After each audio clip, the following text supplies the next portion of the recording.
of YouTube. Ian here, and we start off by saying we've just come off the back of a very solid 1-0 win against Burnley, where we could have quite comfortably had 3 goals had it not been for maybe the lack of decisiveness by some of the players. They should have passed, instead they shot or ran wide and couldn't get a decent shot off. You may have noticed there has been a little change around here, mainly in this region, but that's for another time. We next take on West Brom, which could be a very, very difficult match. Sam Allardyce is obviously the manager of West Brom now. They've had one of their first wins under him, and he knows West Ham set up very well in terms of backroom staff, well, not backroom stuff, but how the club's run, and some of the players who've been there for a longer period of time. And you know that West Brom will be well drilled and started to get into that flow of how Sam Allardyce wants to play. The bonus is we have been very strong at the back. We've kept 3 clean sheets in the last 3 games, and we are dangerous from set pieces and also don't concede many from set pieces. So I think we've got West Brom probably covered. We just need to be a little bit more clinical and decisive in what we are doing. Now let's get into our lineup. We're going to start with exactly the same team. Antonio up top, Benrahma, Fornals and Bowen in the middle. Benrahma come off and looked a little bit dejected against Burnley, but he played well for 60 minutes. Still snatch at his chances a little bit. Some of the flicks are not working and not coming off, but I think that's not necessarily all down to him. That's maybe some of the on-running positions and people not anticipating that sort of thing happening. Fornals, for me, was one of the better players against Burnley. His touch is unbelievable under pressure, being able to bring the ball down. His range of passing was really good. Was unlucky to have his shot blocked on the volley. A really powerful effort. And hopefully we'll see him back on the score sheet soon.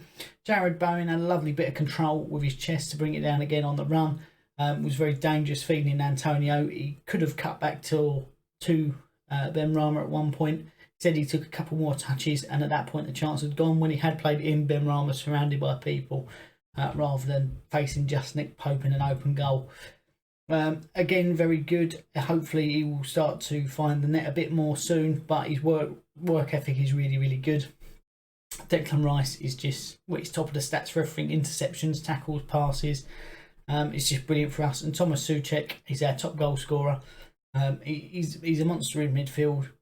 People compare him to Fellaini.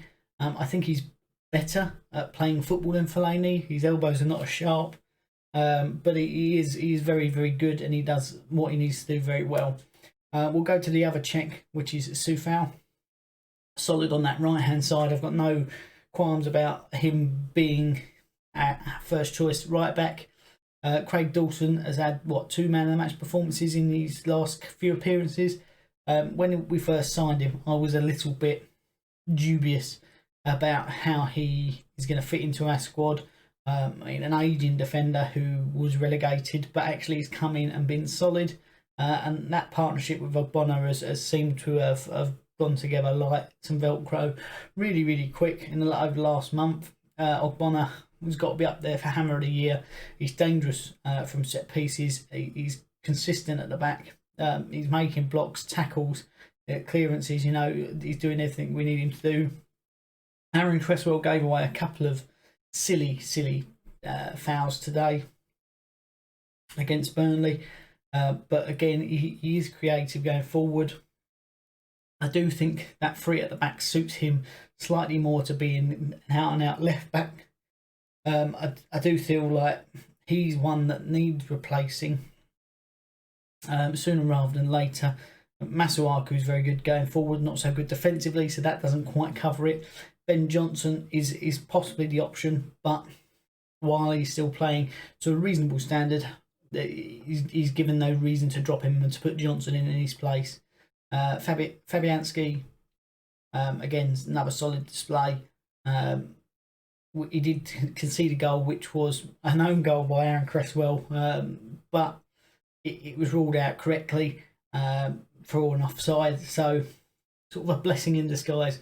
Now, I haven't got his picture, but Mippo, I can't pronounce his last name, but no, it's Mippo, former Manchester United striker, young player, was on the bench today. Hopefully we'll see him coming on at some point in the Premier League.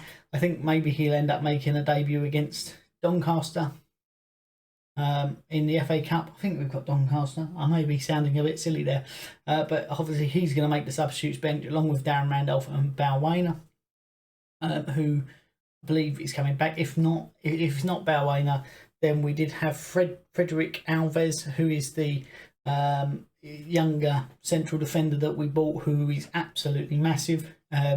He will slot in there. Lanzini, Yarmolenko we saw come on as a creative outlet.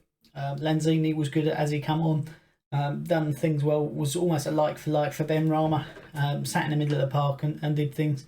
Did have one absolutely larrapin shot, but he did put it wide. Yarmolenko didn't have much time to do anything really. Maybe seen as the other out-and-out striker for us now that Sebastian Haller is gone.